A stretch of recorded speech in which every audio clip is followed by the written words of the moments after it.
Hi everybody and welcome to this playthrough for Rookie Division of the Lakeside 9-hole Cup, full 9 holes of the lovely Lake Wabasca course.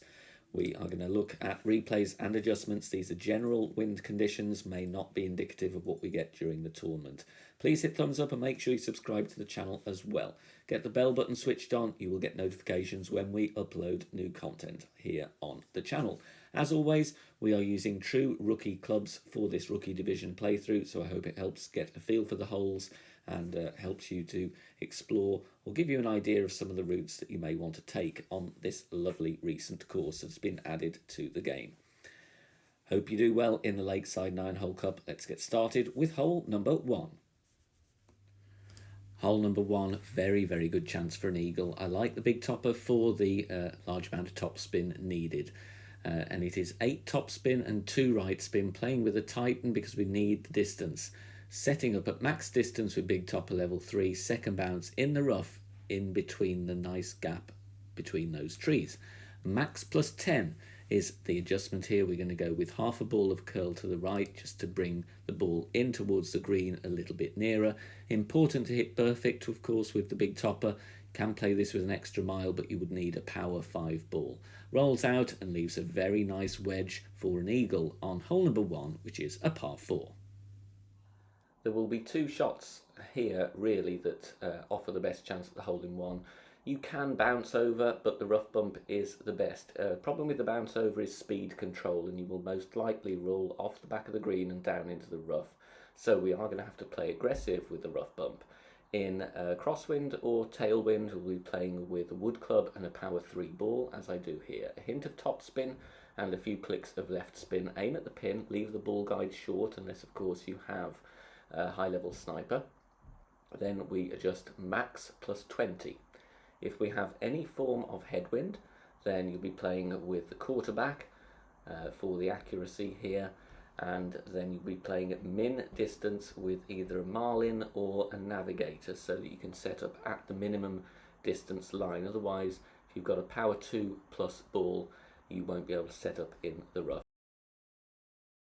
Hole 3 does look a little bit tricky, but actually with a very good planned route, you've got a brilliant chance for an albatross, and that's what we have here. Between 2.5 and 3 bars of top spin and 3 bars side spin to the left. I'm using a katana for the side spin to the left. Obviously your top spin will vary depending what wind you have, but I'm setting up at max distance with extra mile level 6 in the centre of the fairway, and have the ball guide in the centre of the fairway beyond. We don't want to go too far with the top spin because the fairway we're aiming onto slopes down to the right. I push my rings to adjust so that the trees are not in the way, and I adjust max distance 10% elevation. A little bit of curl to the left, which I actually didn't need in this wind angle. The second bounce is a bit close to the rough, so anything with wind from right to left, as I have here, you won't need the curl.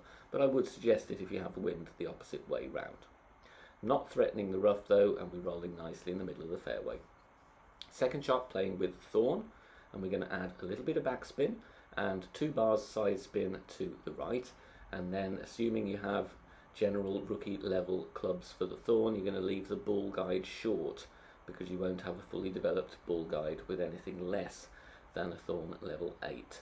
So leave it a bit short, aim at the pin, and here in the video I'm going medium distance 25% elevation, so that's medium distance plus 25. Very nice to be able to use the short iron for an albatross attempt on the par 5, and like I said, picking a nice route as we do here in the video to that fairway gives us an excellent chance for a drop. Playing with 25% elevation, as this is a little bit more downhill, but you'll see it works absolutely beautifully, and we drop it right at the pin. On this par 3, I'm going to show you a very simple bounce up shot. There is a rough bump available there, you can see just above where I'm aiming if you want to go for it, but for those that don't, here is a nice hole in one with a bounce up. I'm using the Viper. My reference is the red ring touching both of the parts of the bunker. Then I'm adding spin, don't need anything other than a navigator or a marlin here, and I'm applying backspin to have the ball guide short of pin, and we're aiming at the pin as well. Obviously the spin and bounce will vary depending what wind direction we've got. Here, even though I'm mid distance of club, I'm playing maximum distance numbers. with 10% elevation. I did try mid plus 10, but it was a little bit under adjusted in various wind directions, so I found that max plus 10 works very nicely here. The backspin steadies the ball beautifully, and we drop it for a hole in one. Looking at hole number 5 now, we're going to play over on the right hand side with the extra mile and a quasar. 2 bars left spin, and not too much top spin here. We don't want to roll too long, so it's going to be between 1 and 2 bars depending the wind angle that you've got. Finding landing position in the middle of the fairway, ball guide as shown. I push adjust my rings because otherwise the trees will be in the way, and my adjustment is max plus 10 on this one. Maximum distance, 10% elevation. With any headwind, you might want a power 2 ball or a power 3 ball just to prevent any overpower required. A little bit of curl to the right just to maintain the line that we want on the drive here. Perfect ball is bouncing up with the top spin and going nicely in the centre of the fairway just before the dogleg, 316 yards. Second shot now, going to play with the Guardian because we need backspin. Even with a low level, it's going to be absolutely fine. We don't need full backspin here, but with the Guardian level 4, playing with as much as I can. Then we are going to aim with the ball guide just to the right of the pin. That's because the wind is going to push us slightly to the left, and also we have a bit of tailwind as well. Maximum distance, 5% elevation on this one. Max plus 5. I like the Guardian. Like I said, you need plenty of backspin here to hold onto the green if you miss the eagle. It is a tough shot to get the eagle here, but we want to give it a go, and if we miss, at least we'll be close to the pin. Very, very close there, just a little bit short, so slight modification needed, but that gives you an idea of the approach we need on hole number 5. On the drive here for hole number 6, going to play with the quarterback and a side spin 3 ball. 2 bars of top spin. Again, this is a problem where you could end up with too much top spin and be really close to the rough. So make sure that you don't roll too long here. The amount of top spin is going to vary depending on the wind strength. I wouldn't go any more than this in tailwind. You may need a little bit more if you have headwind. Using a quarterback for the accuracy and curl. The adjustment is medium distance, 10% elevation, and then we're going with just over 3/4 of ball curl to the left. Perfect ball here, bounces very nicely, and it just parks up before the rough, so definitely no more top spin than that. We want to give ourselves a little bit more room. Second shot, I'm playing with the big dog. I can guarantee that I'm going to reach with the big dog. If you have higher level sniper or viper, that is an option as well, but the priority here is just to get to the green and secure the eagle. Going to be tough to drop the albatross, but still an outside chance. Going with all of the backspin that's available here, and 3 bars side spin to the right so that I don't set up too close to the rough or the sand. The adjustment on this one, maximum distance, 0 elevation. If you're playing with a different wood club, I would recommend going with a power 3 ball, so you can still use the viper or maybe the sniper as well. Will give you a bit more room on your club. But a perfect ball here, we bounce in the middle of the fairway, and we're leaving ourselves a very simple putt to grab the eagle on this par 5.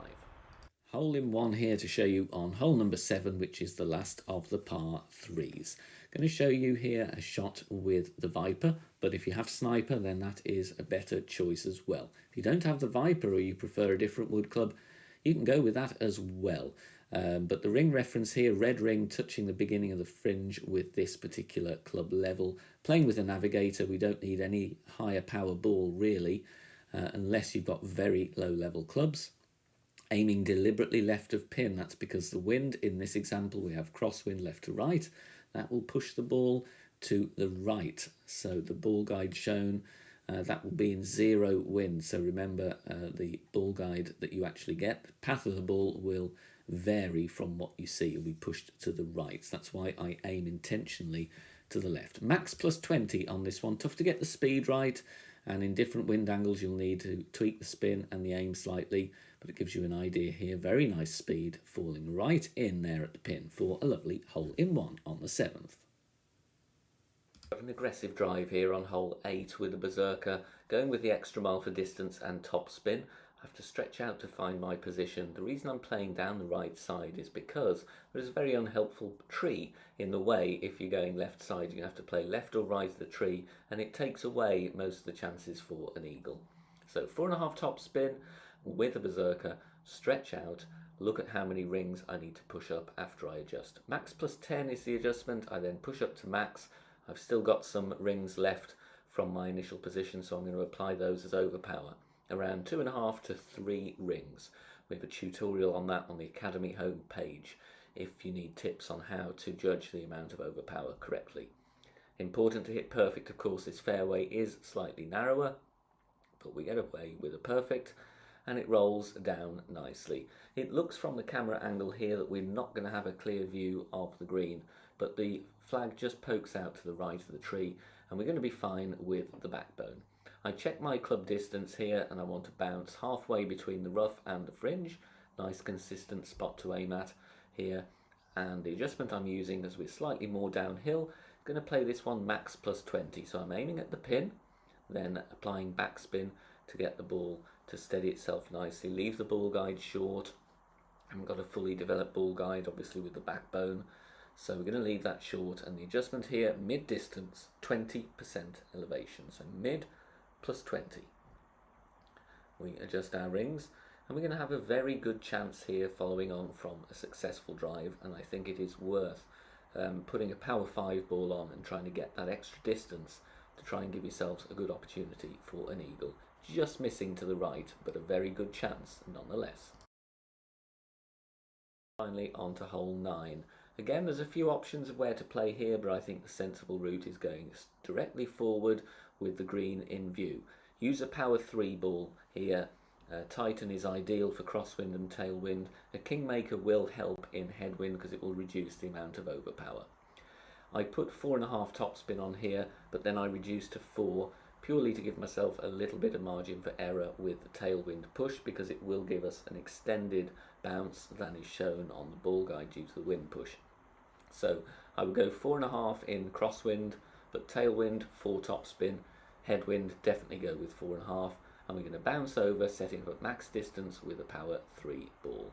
There we go, finding the middle of the fairway. Max plus 10 is the adjustment there, and the second shot here we can play with the long iron. We're close to minimum distance, so we don't want to push the drive any harder than that. We don't want to risk being in between clubs or rolling into the rough.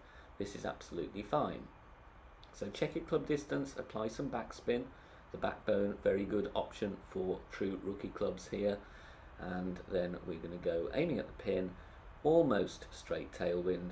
The adjustment I use here is minimum distance, 10% elevation. We just end up with this one parked just before the cup though, so a tick less backspin needed. Maybe a little bit of a tweak to the landing position, or slightly less adjustment. Could maybe try 5%, but still a very good attempt for the albatross. A nice true green to aim at going that route on this par 5. Thank you very much for watching this Lakeside 9 hole cup video here on the channel. Don't forget to join us on Facebook. We have over 10,000 members there of all skill levels, helping people out, answering questions, sharing shots, posting free content and free guides as well. What more could you want? You can get involved or just sit back and enjoy reading the content that's posted there. It is totally free to join. So come on over there, say hello to me over on Facebook. Just search for BK Golf Clash and join our group. Thanks again for watching, and good luck in the Lakeside 9 Hole Cup. Take care. Bye for now.